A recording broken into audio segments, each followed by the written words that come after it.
All right, welcome back. So excited to be back in studio with you today. Man, we've got some really cool things to talk about today, really, that all revolves around the current economy and what we've got going on. I mean, it's a crazy time, right, Peter?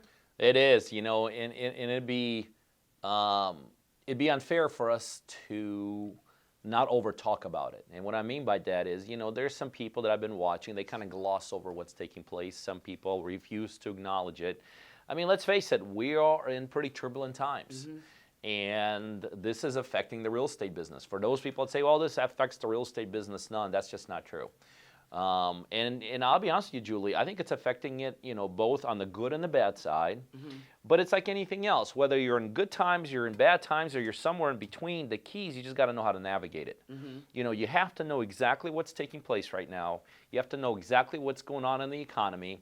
Most importantly, you have to understand how to correctly respond to it. The one thing I always tell people, there's two sides of real estate. I don't care what economy you're in, there's two sides of real estate. There's the buy side and the sell side. So why don't we do this?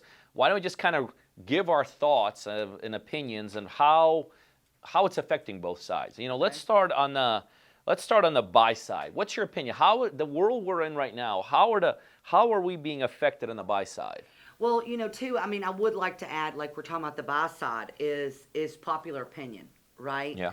So there's a difference between like what I think that the population believe and what's actually truly going on. So right now, on the buy side, we're seeing properties sit on the market longer, right? We're seeing prices going down, not going up. So you're not getting tons of people to bid on one property way above asking price.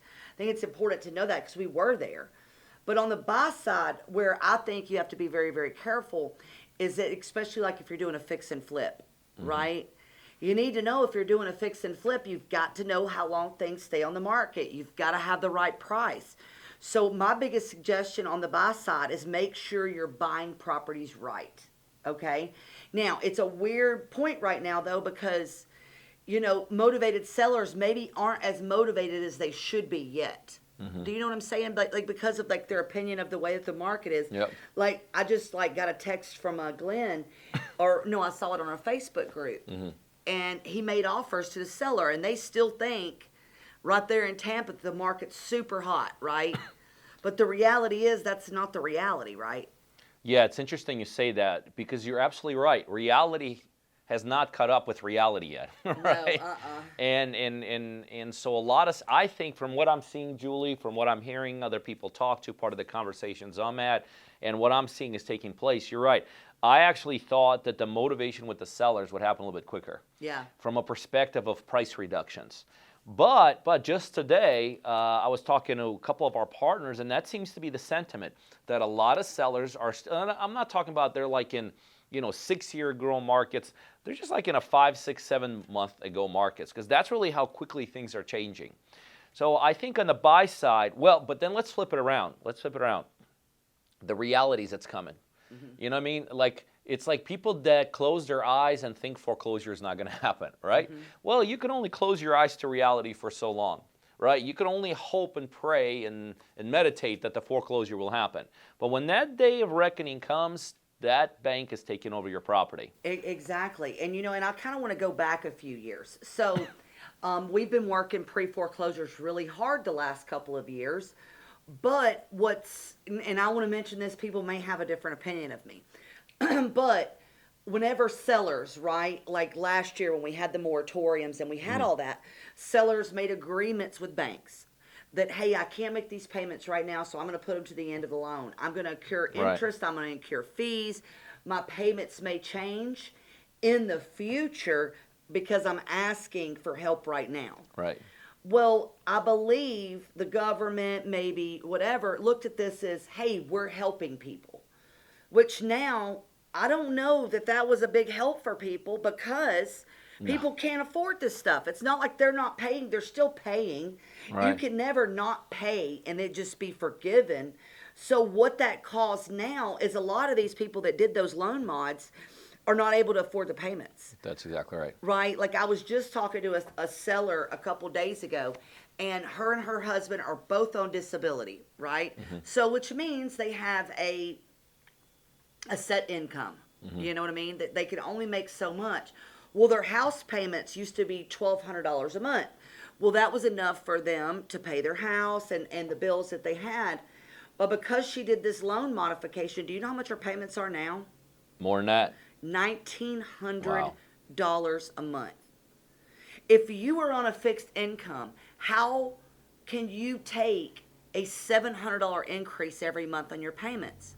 No, Now, can't. did it occur to her last year or that family last year that, hey, if we do this, it's going to be like this? Right. I don't think so. I think like a lot of people, you just raise your hand for success. You're just trying to get day by day by day, and the next thing you know, you're in a situation like she is.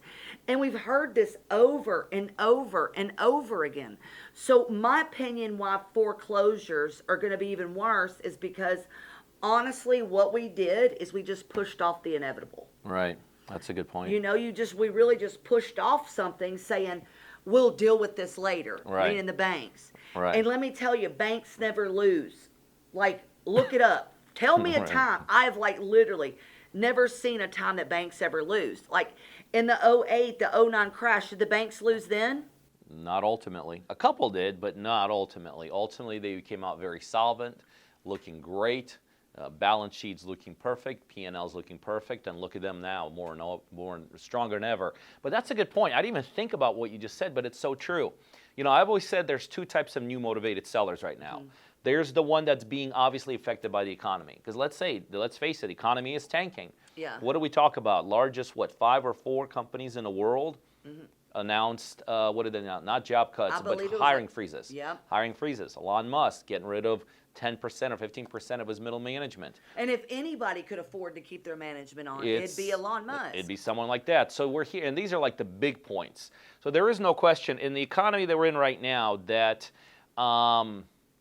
there's a lot of losses going on, and so that creates motivation. The second motivation that is created right now is, I talk about the second one a lot. I call it kind of the not the reality motivation. It's a lot of people who are looking at the news, looking at the internet, and they're perceived they're in trouble. And they're not even in trouble, but they think they're in trouble, so they put themselves into this motivated seller. But this third one, you're absolutely right. People during the pandemic, they did loan mods, redid things, and now their payments are going to go through the roof. And let's face it, an average person, probably in the U.S., that's got a $1,000 mortgage payment, they can't go to $1,700. No, I mean, $700 to anybody is Yeah. a significant amount of money. I mean, significantly. Like, how is the average person on a fixed income going to be able to do that? I mean, you're talking about taking away every bit of money they got left over for bills, or even if they're not on a fixed income, that's a huge hike. And unfortunately, I think what happened, or I know what happened, because we're doing deals with it right now, is that pushing off the inevitable, maybe it helped you for like a year, but then now you're just pushing off what's gonna come later. So just like human nature, what do? When we're in a terrible situation, and for those of you that might be facing foreclosure, I suggest that you find a local investor maybe to work with, even if you are close to owing what your property is worth right now, because there are strategies that can be used to stop a foreclosure. And why is that important, Pete? A foreclosure's on your record for 7 years, like literally on your credit report. So anytime you go to rent something, anytime you go to get a credit card, buy a car, they're all going to see it. Yep. And it's like a scarlet letter, like literally on them that everybody's going to know about. So if you can avoid foreclosure, you want to do so. At any cost. At any cost. Yeah, I agree. Well, I think we both agreed that on the seller side, there's going to be opportunities. There's going to be opportunities for us as investors to make a lot more purchases than we were making, and there's going to be opportunities for us as investors to help people, whether it's out of a pre-foreclosure, whether it's out of a payment they can't afford, whether it's a motivation that was created by outside factors. So we as investors on the buy side are obviously going into some incredible, unprecedented times, and we're excited to be part of it. Now let's talk about on the other side, the seller side.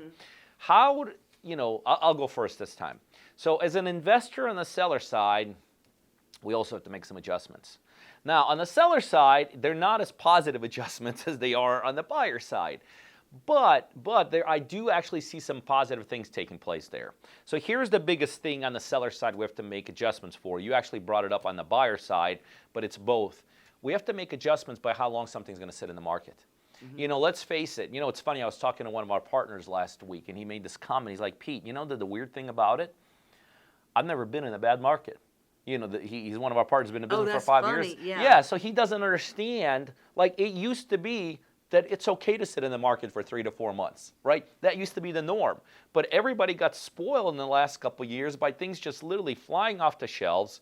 People, you know, offers, you know, 20 offers on one properties above asking price. The reality of this, and this is how I'm playing it. We're kind of getting into the normal market, where things do sit in the market 3, 4, 5, 6 months. But you have to make an adjustment for that. You have to make an adjustment on that on the carrying costs. Obviously, you have to make an adjustment on that on the buyers, on when you're buying properties. You know the other place you have to make an adjustment on that, Julie? On the mental side. Oh, yeah. You know what I mean? Because, like, and you know, like, you deal with this a lot more than I do. But having these payments, having the next one come in the next month, having the power bill come on, the power bill come, having the insurance bill being due, it's going to be a little bit more stressful for the flippers out there.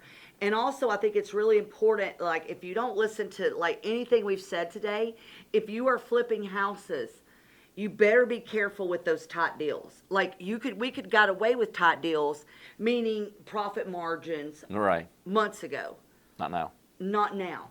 So be very, very careful on your purchases, because, like, to me, the deal's made on the buy side anyway, right? So if you're not buying it right, you're going to be caught in something you do not want to be caught with, which is going upside down on a flip financially. No question. You know, the other thing, obviously, this goes along with everything we've been talking about. The other thing is you have to be ready to do price reductions. Whereas, again, just a little bit before, just several months back, price reductions was like a foreign language word. Like, what? Price reduction? I don't get it. I'm not reducing price. If anything, I want above asking.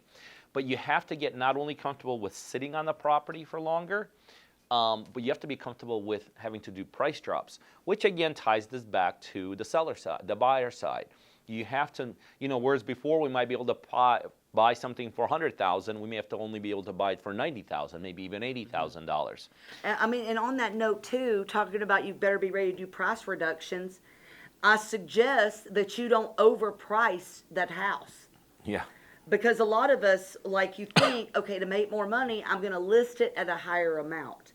In a regular real estate market, you can't play that game. Because do you know what it tells the other agents and sellers? That they're not serious about selling the house. That's exactly right. Somebody overprices it. So what you're going to lose is you're going to lose that first initial couple weeks of, I don't even know what that, momentum, right? Absolutely. So when you overprice the property out of the range because you're trying to make more money, right? It's not a good idea right now. Because all you're doing is you're telling buyers, I am not serious about selling this house. I am not willing to do a deal with you. So they're literally going to pass it over. And those first 2 weeks of it going on the market, I think, are crucial. Of course. Top of the list, you know, the newest, and all that kind of stuff. But I want to finish off on the, we've obviously talked about a lot of positive things on the buyer side. More motivation means more opportunities. On the seller side, we've kind of been like, you know, you got to sit in it longer, you have to do price reductions, all that kind of stuff. But I want to end on a very positive news for us as investors, why you and I both are very bullish on the market. The reality of this is this. Just like a lot of sellers are scared and motivated, so are a lot of investors are scared. And what that does is it clears out the playing field for people who are not scared, for people who realize it's just an adjustment time, it's not a get out time. No, it's not like business is over. You just got to make some adjustments. That's all it is. But a lot of people, you and I both know, will refuse to make adjustments. A lot of people, way of handling adjustments is to put their, you know, head in the sand. Get out, stop, and all this. And so the reality of the situation is, if you're a real estate investor, be ready for less competition. More opportunities on the buy side, less competition on this side. We're seeing it already. I was just talking to some of the largest hedge funds, Julie, that out there, billion dollar hedge funds. And do you know some of them haven't made a loan in like a month or two? Why? Because there's less investors in the game now. And if there's less investors in the game and there's more opportunities, and if you combine the two and make the right adjustments, then I can tell you right now, from our perspective, there's never been a better time to be in the real estate investing business than right now. Absolutely. And on top of that, if you're new, I really suggest that you get a mentor that understands these things, right? Buys into it. That is not just all roses and rainbows, right? That's it's real, because you can lose really big if you don't make the right choices. So my suggestion to them is hire somebody that knows what they're doing. Be smart. Yep. Be smart.